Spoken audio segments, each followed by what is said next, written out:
নারীরা হাতে চুড়ি ও নাকফুল না পড়লে স্বামীর কি কি ক্ষতি হবে, বিষয়টা মা বোনদের জন্য অত্যন্ত গুরুত্বপূর্ণ। অনেক মা বোনেরা জানতে চান, আমার মা বোনেরা জানেই না যে তার কারণেও স্বামীর হায়াত কমে যায় এবং রিজিকে বরকত শূন্য হয়ে যায়। আবার আমাদের সমাজে এরকম অসংখ্য বিভ্রান্তি রয়েছে এবং কুসংস্কার রয়েছে, যার কারণে আমার মা বোনেরা এগুলো থেকে বের হতে পারছে না, স্পষ্ট ঈমান হারার দিকে যাচ্ছে। এজন্য নারীরা হাতে চুড়ি ও নাকফুল না পড়লে স্বামীর কোনো ক্ষতি হবে কিনা, এ বিষয়ে ইসলাম কি বলে, এ বিষয়টা অনেক মা বোনেরা আমাদের কাছে জানতে চান। প্রথমত বুঝতে হবে, নাকফুল চুড়ি এটা হচ্ছে নারীর সৌন্দর্যের প্রতীক।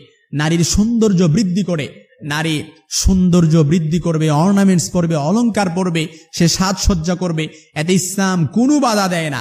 তবে শর্ত হচ্ছে, শরিয়া কনসেপ্ট হচ্ছে, সে সাজসজ্জা করবে, অর্নামেন্টস করবে শুধুমাত্র তার স্বামীর জন্য।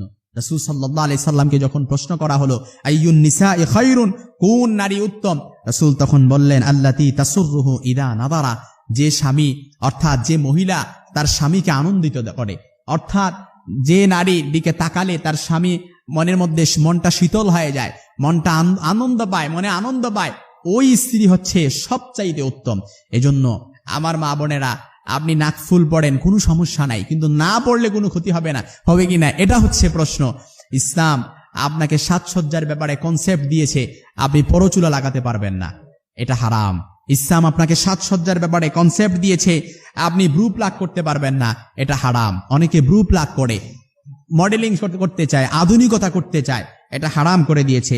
ইসলাম আপনাকে কনসেপ্ট দিয়েছে, আপনি পারফিউম ব্যবহার করতে পারবেন না, এটা ইসলাম হারাম করে দিয়েছে। আল কাসিয়াত, আল আরিয়াত, আল মাইলাত, আল মাহিলাত, আল মুমিলাত, এই সাজসজ্জা ছাড়া আপনি বাকি যে কোনো সাজসজ্জা করতে পারেন, ইসলাম আপনাকে নিষেধ করে না।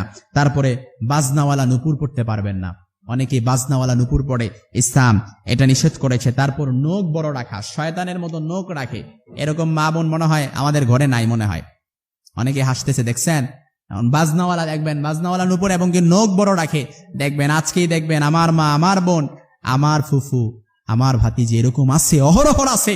শুনতে খারাপ লাগলেও বিলিভ দ্যাট এটাই সত্য। এজন্য নখ বড়, এটা হচ্ছে শয়তানের চিহ্ন, এটা শয়তানের আলামত। যাদের নখ বড় আছে মনে রাখবেন, এই নখ বড় রাখা এটা হচ্ছে শয়তানের আলামত, এটা হারাম। ইসলাম এটা কনসেপ্ট দিয়ে দিয়েছে, এটা রাখা যাবে না। এগুলোর মধ্যে যে জীবাণু থাকে, এগুলা থেকেও তো নাপাকি লেগে থাকতে পারে। আহা, বুঝে না পবিত্রতা কি জিনিস, কোনটার নাম ইসলাম আর কোনটার নাম ইসলাম না, সেটাই বুঝতে চায় না। এজন্য আপনি শরীরে টেটু আঁকতে পারবে না, টেটু অঙ্কন করতে পারবে না। অনেক আমার পেজেও ইদানিং দেখলাম, আমি দুই একটা মেসেজ আসছে, আমি দেখলাম যে টেটু অঙ্কন করতে চায়, দুই একজন বোন মেসেজ করেছে, টেটু অঙ্কন করা যায় আছে কিনা এই বিষয়ে জানতে চায়। আহা, কোথায় চলে গেছে মন, মস্তিষ্ক, মাইন্ড সেট আপ কিভাবে বিকৃত হয়ে গেছে।